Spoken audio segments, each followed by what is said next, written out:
Dear Sunny, on behalf of the ISE family, I'm proud to present you the Distinguished Alumni Award. Thank you, Thomas. Thank you very much. I'm Tamas Csalaki, the chair of the Department of Industrial Systems Engineering at Lehigh University. I have Sunny Miser with me. Sunny is a graduate of the department in 1988 in the Industrial Systems Engineering Master Program.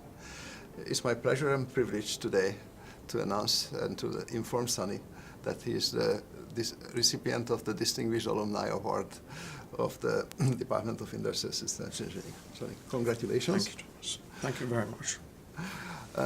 My first question is that as the recipient of the award, joining a really distinguished club of Lee Iacocca, John McGlade, and many others, how do you feel about being recognized? First of all, Chairman Csalaki, I'm deeply honored and most grateful at receiving this award. I accept it, and I accept it in honor of past, present, and future Lehigh students who will make a contribution to our country and hopefully this world. I'd also like to say a special thank you to my faculty, our faculty, the board, the chair of the board, and members of the selection committee for this kind honor. And for that I'm most grateful, and I'm deeply, deeply honored. Thank you, sir. My next follow-up question is how you feel winning the award, how you feel being the winner of among a really great club of alumni. Well, let me take a step back, Tamas. There are three words that I can describe at this point about how I feel. Honored, humbled, and grateful. But as far as this winning question that you just asked, for me, wanting to win is a little different than wanting to be successful. And what I mean by this is winning generally implies that there is a race to be run. There are opponents to be beaten. There are prizes to secure, and there are rankings and indexes. For me, success is more internal. It's more private. It's a little more personal. So I would like to say, modestly, I'm very happy to be successful and be acknowledged for this success. And once again, I'm grateful to all my faculty and to all the members of the selection committee and the board. So thank you. You came to Lehigh as a young man. You came alone. What was your experience at Lehigh? What made a big impact of your career? What built the foundation for the success later in your life? Well, Thomas, in terms of what made an impact in my life and what sort of an impression Lehigh left on me, Lehigh left a very significant impression on my life. In many ways, Lehigh was my introduction to America. It was my first impression of America. When I landed at JFK, New York, and got on a bus and showed up at the Greyhound bus terminal in Bethlehem, I don't know if it still exists, it was a long ride, but it was a more meaningful ride than I'd ever imagined. In many ways, Lehigh has shaped me. My choice of career, profession, my choice of location, where I live, my choice of business relationships and some probably personal relationships, and later on the road, probably my sense of values.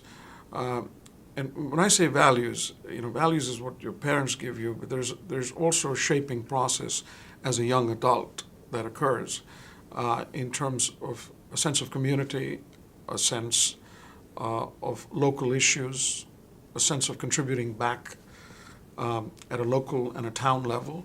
So I think in those ways Lehigh has had a great impression for me. But I think there is a broader lens to this, and if I were to look at Lehigh in terms of the 2 or 3 large factors that Lehigh has impacted me and perhaps could impact other students looking to follow the Lehigh route. I think first and foremost for me is faculty. Number 2, I would say the nature or the type of learning, practical learning. And 3, believe it or not, is location. And I'll talk a little more about all 3. For me, Lehigh faculty were exemplified by 2 or 3 attributes. Number 1, they were accessible. They were accessible to all of us at every level of our training and education. They had time for us.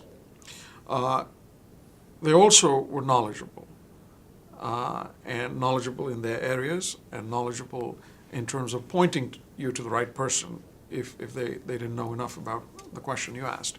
But I think above all, they were nice people. And I'm privileged to call some of them my friends, many of them my friends, even still. So I think faculty is, for me, the defining point of that equation. I'd also say that the education that I had at Lehigh had a strong practical undertone to it. It had a foundation or a platform where the emphasis was less about policies, more about practice, less about process, more about outcomes and results. And this served in many ways as an invaluable lesson for what was to come later in life. And the third point is about location, right? Now, a lot of us take location for granted, right? Whether you're close to New York City or Philadelphia or Washington, D.C. But in many ways, it shapes the ecosystem that you're going to become a part of. Your choice of employers, your choice of life and lifestyle, the influences, the global impact that is there on your life based on where you live, grow up, you eat, you drink, you stay, you have friends. And in that regards, Lehigh gave me the perfect platform to be able to reach to these larger cities and make myself available to what was an option in terms of these larger cities and a gateway to the world. So I think these are the 3 points that I would say that made a big difference in my life. Yeah. Sunny, many of our students are going in the consulting business. You are highly successful in international consulting. My understanding is you're advocating sustainable, ethical, responsible business. Can you explain more? What is your specialty? What is your company is doing? Certainly, Thomas. I can give a little bit of insight into what is it that we do at our company. You know, I've personally spent over 25 years, it seems like a very long time, in the business of professional services. First at a large global firm, and now with accountability. And accountability itself has been around for 21 years. And what accountability is we are a global consulting and a standards firm that works with business, governments, and multilateral organizations to help advance responsible business practices and help improve their performance. So in many ways, when you look at us almost as an apple and you cut it through the core, and if on one side of the apple lies objectivity and the other one lies advocacy, we're not an advocacy group, we're not a cause-based organization that works in a certain fashion.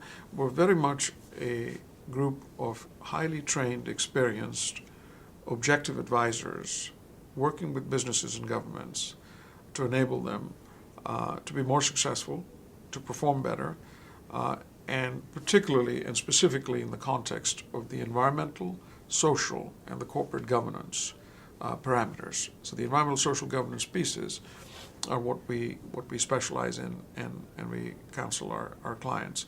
And our client base is very important to us. We're extremely focused on our clients, and we're very proud of our clients because our clients are doing remarkable things around the world and making huge impacts in the lives of people for our planet, and are running successful businesses at the same time.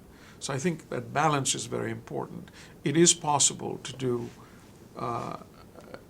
well and to do good at the same time. It's a question of balance. They are not mutually exclusive. And that is particularly something that is personally very important to me. And it is certainly an important part of the mission of our firm. Thank you, Sunny. That's definitely very interesting. I'm sure you still have a lot of plans, a lot of goals. Can you explain something? What are your goals? What are your plans for the future? Thomas, I have to be honest, I haven't thought too hard about the future, except that I know the future will get here, whether I like it or not. So I, like all of us, will have to cope with it. When I think about the future, or when I think about, when is enough, when does one retire, or when does one do something different with one's life? One of my ambitions and thoughts were that after this aspect of my career, it is an opportunity to serve the country in some way. And clearly I haven't worked through the details, but hopefully there is a way that I can make a little bit of a difference. But in terms of long-term plans, I remember the words of Frank Lloyd Wright, and who I admire. He had once done a television interview on a national broadcasting channel, one of the major networks. And this was later in his life, and Mr. Wright was asked by the interviewer to look back on his life and to think of all the great work that he had contributed to and the designs that he had contributed to over the course of 6 to 7 decades. And if there was one specific piece of work that Mr. Wright could think that embodied the spirit and soul of Frank Lloyd Wright, and without batting an eyelid, without any hesitation, he quickly answered, the next one. And I think that spirit of the next one is what keeps all of us average guys going. And now Mr. Wright passed away a few months later, but that's not the point. I think I'm always thinking of the next one, and I hope all our students are thinking along similar lines. Thank you.